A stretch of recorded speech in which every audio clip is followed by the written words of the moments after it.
Mudik Lebaran adalah waktu tersibuk di Bandara Soekarno-Hatta, Tangerang. Pada Lebaran 2015, sedikitnya 2,7 juta penumpang pergi dan pulang lewat bandara ini.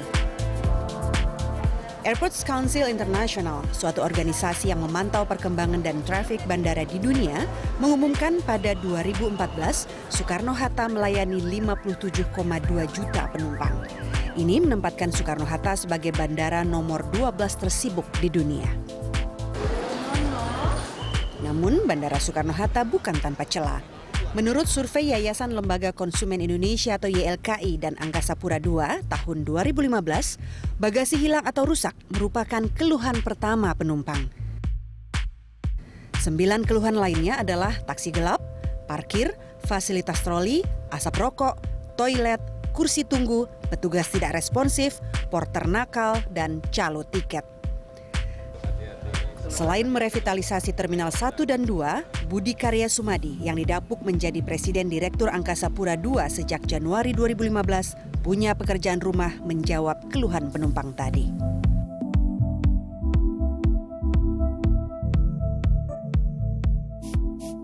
Mas Budi, Anda sudah kita bicara yang enak-enak tentang bandara tadi dan kemudian Anda mempersiapkan bandara yang bagus.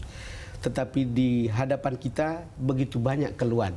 Kita baca di media, kemudian kita lihat di sosial media, banyak sekali yang mengeluh kalau ke bandara kita sekarang ini, terutama di Bandara Soekarno-Hatta. Menurut Anda, apakah ini semua akan bisa hilang ketika bandara baru mulai jalan?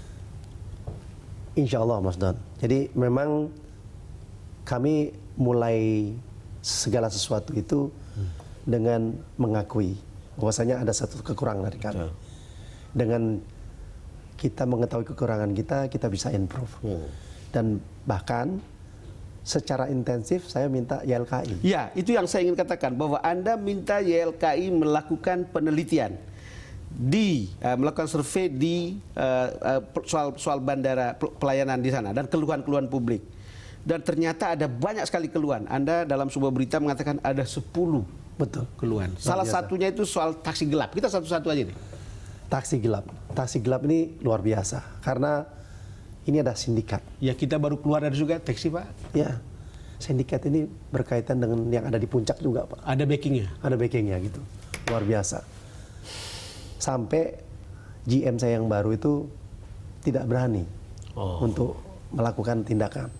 Saya ajak kita sama-sama.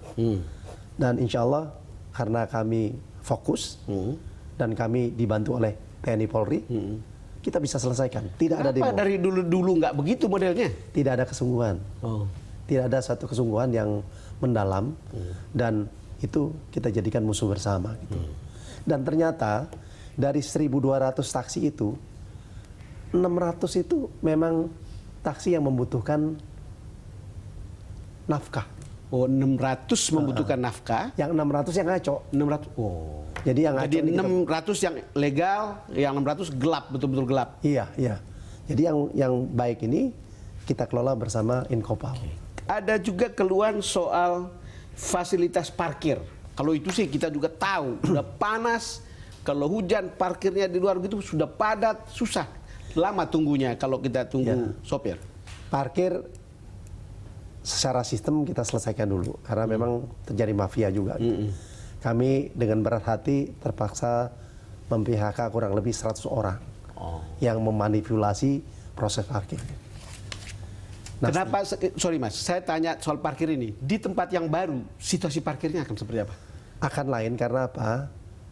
Kita menggunakan 2 bangunan parkir yang kapasitasnya 2.400, jumlah yang banyak. 2.400. Petugas-petugasnya kita seleksi secara sistematis, jadi tidak sembarangan.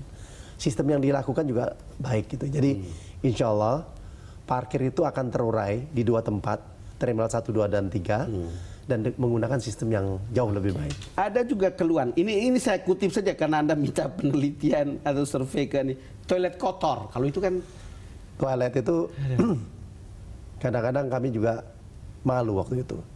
Karena Soekarno-Hatta itu nomor 10 dari bandara di Indonesia. Nomor 10 dari bandara di Indonesia. Ya, Jadi begitu yang jelek, kotor toiletnya. Iya. Dan alhamdulillah kami sudah menyelesaikan. Sekarang Soekarno-Hatta nomor 1 toiletnya di seluruh Indonesia. Ya artinya kita sudah bisa melampaui masalah-masalah yang krusial itu dengan suatu cara tertentu, memotivasi teman-teman dan berhasil. Dan itu dinyatakan oleh pihak independen, kita dinyatakan nomor 1. Oke, ini ada yang selama ini ramai itu bagasi hilang atau rusak, lalu kemudian ada porter nakal. Porter nakal. Sorry, saya pernah lihat sebelumnya ada petugas yang Anda siapkan untuk kemudian melayani tamu yang datang, tapi cerita tentang ini masih ada.